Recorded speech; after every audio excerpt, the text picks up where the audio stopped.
Quarterback in Week 17, it is Gardner Minshew from the Jags, whose 3-touchdown, 295-yard performance in a win over the Colts helped him snag 40% of the vote this week, beating out Deebo Samuel and A.J. Brown, who came in second and third, respectively. It's Minshew's 7th Rookie of the Week award this year. Not sure what that means for his status as the starting quarterback next season, though, and he's not the only one in the AFC South whose future is up in the air. Colts quarterback Jacoby Brissett didn't play so hot down the stretch, and it sounds like Chris Ballard isn't sure he's their guy. You know, the jury's still out.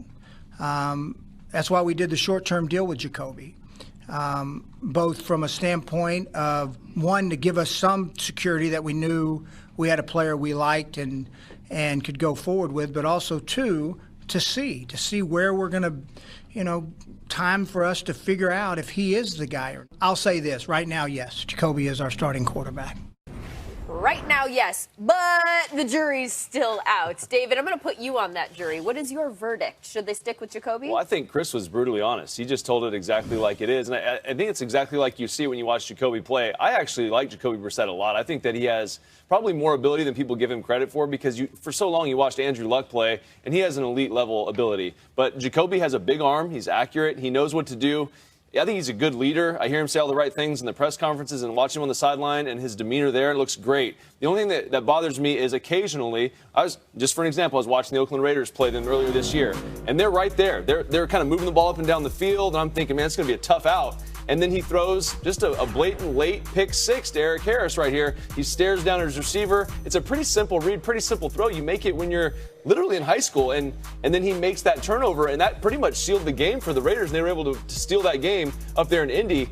And I kind of said, well, okay, let's watch this thing progress. And as you watch him throughout the rest of the year, he did more things like that. He'll be having great games. And then a play like this where, okay, dump it down. If it's not there, you can take the sack, throw it away. But then he'll try to kind of force the issue and almost do too much, ends up throwing an interception right here. And this happened a lot. And unfortunately, when you're looking at a guy that's going to be a franchise guy, and you saw, again, Andrew Luck, bless you, or Peyton Manning, those plays you can't make if you're fighting for a division title at the end of the season, or if you're in a situation where you're in a playoff hunt. And that's what Chris Ballard's looking for. He's not looking for a guy to go win him 8-8, go throw for 5,000 yards, maybe have a couple 20, 30 turnovers. He doesn't want that guy. He wants a guy that's going to win him a Super Bowl championship, and that's what he's evaluating Jacoby on. It's not that he's not a good player yet. He just has to develop, and he's still young. I mean, he still hasn't played a lot of football, so give him time, because 95% of what Jacoby does, I really like. It's just those little errors that he's got to kind of clean up. Well, and one of the questions, as you guys mentioned, talking about Tom Brady, when you're talking about replacing a quarterback, is who are you going to replace him with? Absolutely right. They don't pick until 13th in the draft. I don't know if there's someone else that's available that's better. We will see. Still ahead on this show. Our guys get you ready for Wild Card Weekend. This is the best time of the year. First on Saturday, we sit down with DeAndre Hopkins ahead of the Texans showdown with the Bills. What a catch by Nuke!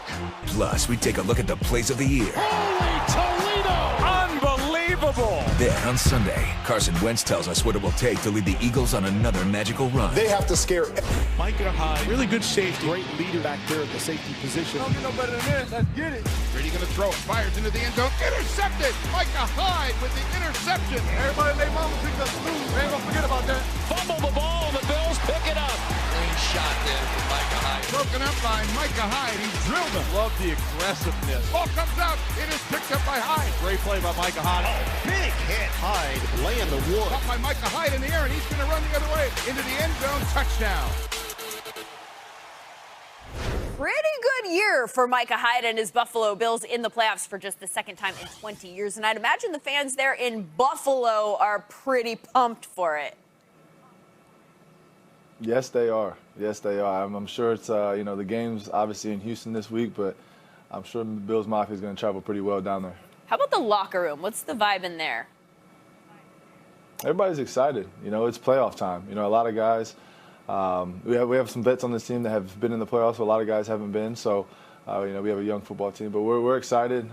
Regular season's over with, and it's January football, and we've been talking about this, for the whole season. There's a famous video of Willie McGinnis with Tom Brady before Tom Brady's first playoff game, and he's so fired up, and Willie's like, calm down. You're going to use all of it right now. You've got a quarterback who is about to play in his first playoff game, Josh Allen, who, by the way, I just talked to Willie McGinnis about earlier today. He was saying he looks like a totally different quarterback now than he did at the beginning of the year. As a defender, you know the types of challenges that his versatility presents for a D. What are the Texans up against this week? Well, I think number one, Josh is he's calm. He's calm, cool, collective. He's shown a lot of poise, for us this season. And I think that the big stage isn't too big for him. The guy can get it done with his arm, his legs, any which way. And we love his confidence. We love where he's at. He's the one of the leaders of this football team, and when he goes, this football team goes. So just a huge, obviously gonna be a huge challenge for us, but also a huge challenge for them to go out there and try to stop him. Last question. Did you see D-Hop's post, since deleted, of him making a catch on Tre'Davious White? I did. I saw it. But, it is what it is. Social media, I guess we don't really pay too much attention to that. It's going to be a challenge to go out there, try to stop him, stop all their players. And, we're looking forward to this game on Saturday. It's a very respectful answer. Is that type of post the sort of thing that Sean McDermott shows the team that operates as bulletin board material, or is that kind of talk overrated? No.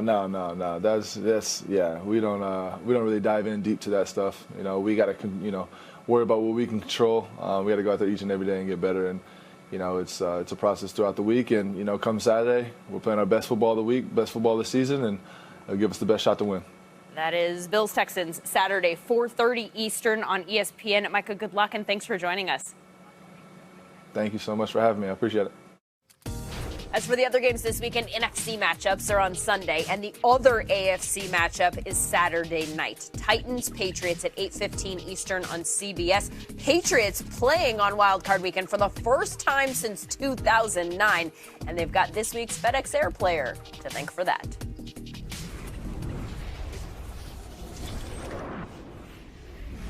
Fitzpatrick back to throw, looking, fires, back to the end zone, touchdown! With 24 seconds left. Fitzpatrick puts it right on the money. Holy smokes, what a drive. What a way to finish the season. Derrick Henry to the house, 53 yards, touchdown Titans. He's over 200, he's over 1,500, and he is the baddest man at NRG Stadium today. The Eagles may want to pull out those underdog masks because they're just not getting the respect usually reserved for a division champ. But we found something on film that we didn't expect. After the break, why this bird may be better than that one. About the ways in which he impacted them as fathers and just people away from the field.